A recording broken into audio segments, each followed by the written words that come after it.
I have a two-part question. First part, very short.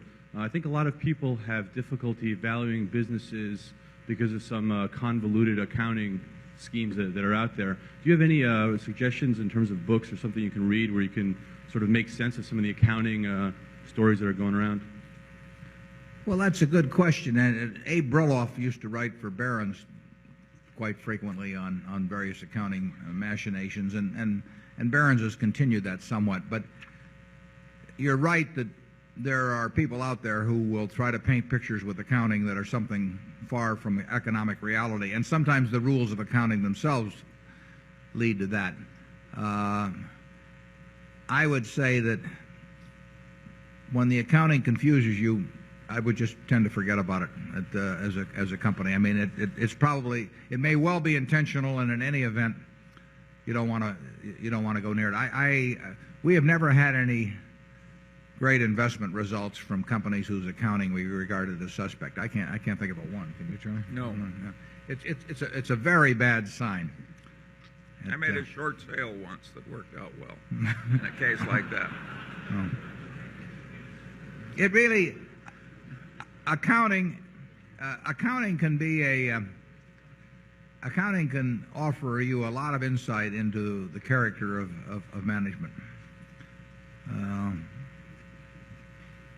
And I would say there's a lot, you run into a fair amount of bad accounting. I used to call it creative accounting, but and you probably run into a lot more if it was allowed. But some companies have been able to push their auditors pretty far, and I would be very skeptical of anything that looks suspicious to you. I think there have been a couple of things written, but I can't think of where they've appeared, where people talk about the questions of what. Obviously, if some prepaid expense, deferred asset accounts start building up suspiciously high, and inventories look out of line, with sales and particularly the trend of them and all that, you want to look twice at companies like that. Life insurance, frequently that, we see weak accounting in it. When you don't have a product where revenues and expenses are being matched up on something close to cash in the short term, you have the opportunity for people playing games with numbers. And some people have learned how to do that very well, and they've sometimes created long-lasting stock manipulation or promotion schemes that have enriched themselves where they've enriched the managers or the creators of it at the expense of the public over time. If you ever get suspicious about accounting, just go on to the next company. Hello, my name is Peter Bevelin from Sweden. What is the absolutely first question you ask yourself when you look at a potential investment? And do you and Mr. Munger ask yourself the same first question? Yeah. Well, I think I don't ask myself whether Charlie's going to like it, because that will be a tough one. No, the first question is, can I understand it? And unless it's going to be in a business that I think I can understand, there's no sense looking at it. There's no sense kidding myself into thinking that I'm going to understand some software company or some biotech company or something of the sort. What the hell am I going to know about it? I mean, I can. So that's the first threshold question. And then the second question is, does it look like it has good economics? Has it earned high returns on capital? Does it strike me as something that's likely to do that? And then I sort of go from there. How about you, Charlie? Yeah, we tend to judge by the past record. By and large, if the thing has a lousy past record and a bright future, we're going to miss the opportunity. Yeah. Zone 2. Hi, this is Keith. I'm Keith Breyer from San Francisco.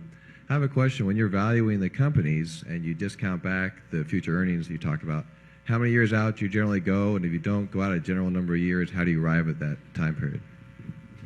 Well, that's a very good question, and it's the heart of investing or buying businesses, which we regard as the same thing. But and it is the framework in which we operate. I mean, we are trying to look at businesses in terms of what kind of cash can they produce if we're buying all of them, or will they produce if we're buying part of them, and there's a difference. And then at what discount rate do we bring it back? And then I think your question was how far out do we look and all that.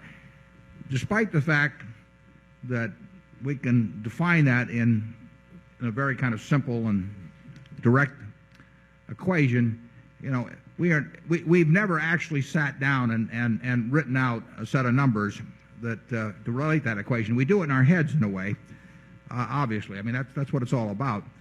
But there's no piece of paper, and there never was a piece of paper that shows what our calculation on Hellsberg's or See's Candy or the Buffalo News was in that respect. So it would be attaching a little more scientific quality to our analysis than there really is if I gave you some gobbledygook about, well, we do it for 18 years and stick a terminal value on and do all of this. We are sitting in the office thinking about that question with each business or each investment, and we have discount rates in a general way in mind, but we really like the decision to be obvious enough to us that it doesn't require making a detailed calculation, and it's the framework, but it's not applied in the sense that we actually fill in all the variables. Is that a fair way of stating it, Charlie? Yeah. Berkshire is being run the way Thomas Hunt Morgan, the great Nobel laureate, ran the biology department at Caltech. He banned the Frieden calculator, which was the computer of that era. And people said, how can you do this? Every place else in Caltech, we have Frieden calculators going everywhere. And he said, well, we're picking up these great nuggets of gold just by organized common sense, and resources are short, and we're not going to resort to any damn placer mining as long as we can pick up these major aggregations of gold.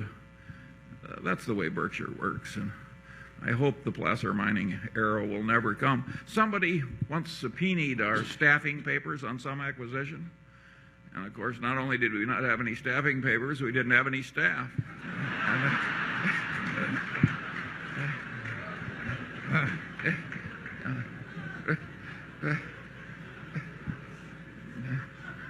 Zone 2.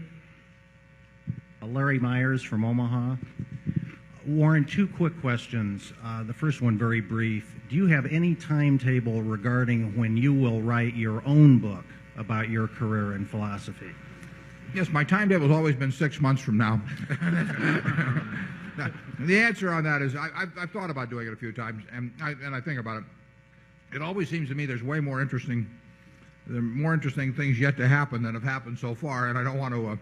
I know I won't write a second one, so I keep postponing it. That's my rationale on it anyway.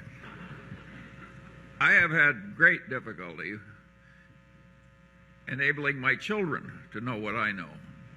And Warren, maybe you have failed less. My children in many ways are a lot smarter than I am, so I have a different experience, Charlie. No, I think you can, I've mainly learned by reading myself, so I don't think I have any original ideas that but I've certainly got a lot. I mean, I've talked about reading Graham. I read Phil Fisher, and I've gotten a lot of ideas myself from reading, and in my own case, I mean, talk about your parents having influence. My parents had enormous influence, so I think you can learn a lot from other people. In fact, I think if you learn reasonably well from other people, you don't have to get any new ideas or do much on your own. You can just apply the best of what you see. Generally speaking, I think we always get a group of wise people after sifting millions, but I don't think anybody's invented a way to teach so that everybody is wise. It's extraordinary how resistant some people are to learning anything. Well, and really, what it's astounding is how resistant they are when it's in their self-interest to learn. I mean, I was always astounded by how much attention was paid to Graham. I mean, he was regarded 40 years ago as the dean of security analysts, but how little attention was paid in terms of the principles he taught. And it wasn't because people were refuting them, and it wasn't because people didn't have a self-interest in learning sound investment principles. It was just this incredible resistance to thinking or change. I mean, I quoted Bertrand Russell one time as saying, who said that most men would rather die than think. Many have, and in the financial sense, that's very true. It's not complicated. I mean, human relations, usually aren't that complicated, and certainly it's in people's self-interest to develop habits that work well in human relations, but an amazing number of people seem to mess it up one way or another. How much has Berkshire Hathaway been copied either in investing America or corporate America? I'm not saying we deserve to be necessarily, but people don't want to do it differently than they're presently doing it. You might argue that Mrs. B, having started what you may have seen out there this weekend with $500 in 1937, without a day in school in her life, and building that into a great enterprise, you might say, well, that is something to study. I mean, is it because she couldn't speak English when we got, she got over her? Maybe we cleanse people. I mean, what is there to learn from seeing somebody create an incredible success like that in a competitive business? She didn't invent something that the world had never seen before. She didn't have a lock on some piece of real estate that protected her from competition. All of these, and yet she accomplished something that virtually no one has accomplished. Now, why aren't business schools studying her? Why are they talking about EVA, economic value added, as we talked about earlier? Or any of the, I mean, here is a success. Something has made her a success. Is it something? Is it a 200? She's very smart, but is it a 220 IQ? No, it isn't. It's a very smart woman, but it's not something that's incapable of being replicated in the habits and the way of thinking. But who is studying her? I mean, they present her as a curiosity, but if you go to any of the top 20 business schools, there's not one page that's being given to anybody to study what is an incredible success. And I find that very interesting. That and to some extent, I've seen it in the investment world. There's this.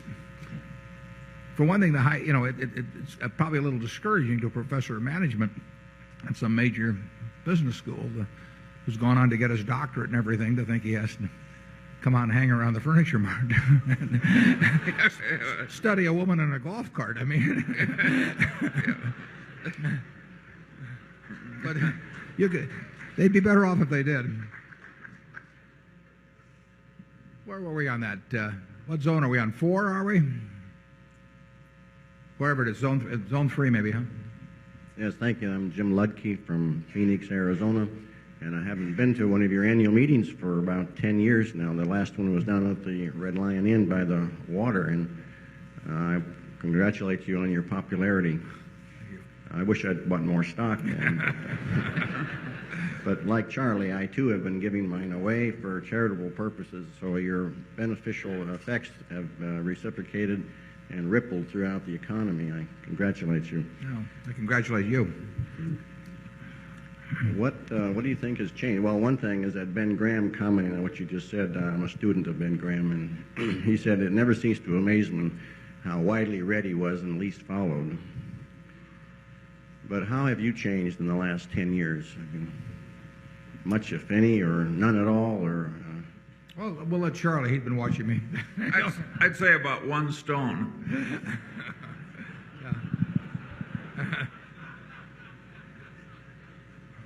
Takes one to know one. Yeah. If we'd wanted to change, we would have changed a long time ago. I mean, I've never believed much in this theory of, if I have X 2x instead of x, then I'm going to do this or that, and or I'll take this job I don't like now and I'll get one I like later on. Or it doesn't make much sense to me. I mean, there aren't that many years around, so you ought to be doing what you like at the present time. And Charlie and I have always followed that pretty well.